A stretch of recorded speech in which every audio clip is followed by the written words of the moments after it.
Howdy folks, Doc here with Last Best Tool, and I was lucky enough to get a early version of the Wuben L1 sent to me.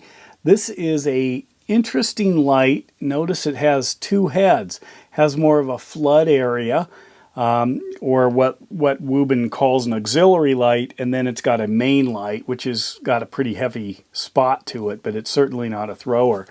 This is what it looks like. It runs on a single 4800 milliamp 21700 battery, so it gets pretty significant runtime. It's a pretty large chunk of stored energy.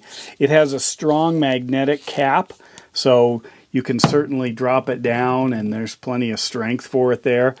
It uses two switches. These switches actually have control over both the output setting and which face is turned on. The bottom one is always the area, so even if the area is up at the top, it's still the bottom switch, so you can see that turns on, and then I can cycle through the three main settings. I'll go over the lumens in a sec. And then the top has the control over the main light, and I can cycle through the main three settings there. There's also, if I want to go into a strobe and an SOS.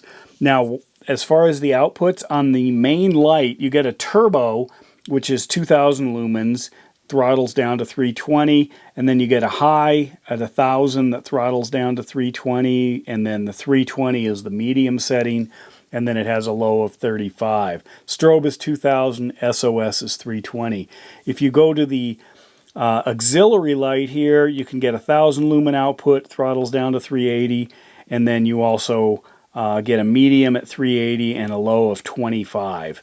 It's got a 1.5 meter drop rating. It's got an IPX6 or an IP68 rating. Without the battery, it's about 170 grams, and it is about 5 inches long. You can see it does have what looks like a deep carry clip, except this obviously is not going to shroud the head of this thing, but you can easily flip it around.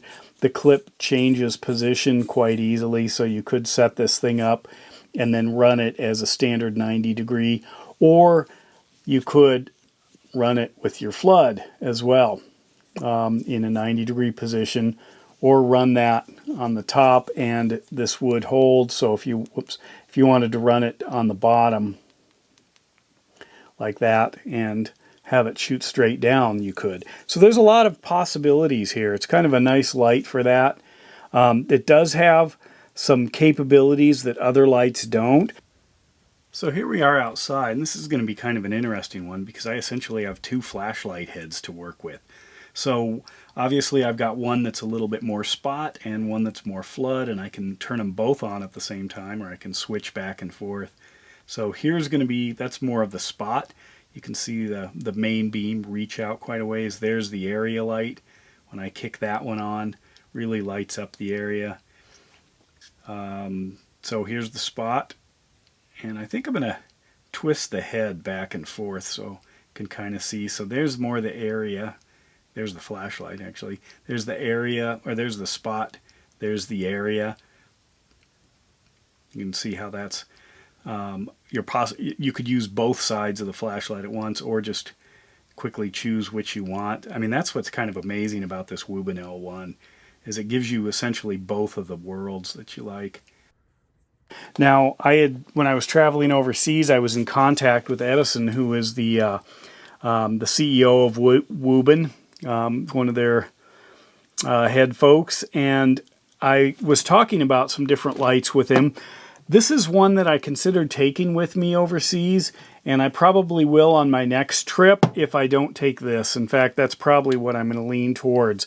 Now, I did take two O-lights with me, simply because they're somewhat more disposable. I took two identical Perrin 2 minis, one in a headlamp strap and then one like this, and that was also so I could swap out to a CR123 battery if I needed to. I never needed to. They never ran out. And carrying the extra charger wasn't a big deal because I already had to carry a lightning charger for my iPhone. I had to carry a micro USB for my Kindle, and I had to carry a specialty charger for my Garmin watch, and a USB-C for some other stuff. I mean, I had a bunch of cables. But anyway, it was kind of neat to see Wuben take their kind of rotating head design and put it into, a pretty beefy light here. This can do quite a bit, and depending on what you want to do, this will probably answer the call. If there's anything, what I've noticed is these are a little easy to turn on. I've turned them on accidentally a couple of times, but that's not, usually turning it on isn't the big deal. So it's something to think about. Also, I noticed just kind of a silicone implant here. This is a cover. As you can see, a lot of these don't have that. They just have kind of the black rubberized stuff. This actually fits in really tight. So whatever they're doing, they are working on the ability. So, this doesn't fly open, doesn't pop open like a lot of the others. So it's a good solution there. One thing I did notice, I was thinking this is a little close. Sometimes if you want to keep it in this position, this does, it could impede in operating that top button if you're not paying attention, or the bottom button for the area light. I did notice that. It's not a huge deal, but I do see that there's a lot of potential for a light like this. And the price for this thing is not bad. It's on pre-order right now, and there's going to be some sales. Strong magnetic cap, so you can see, does grab a hold of things.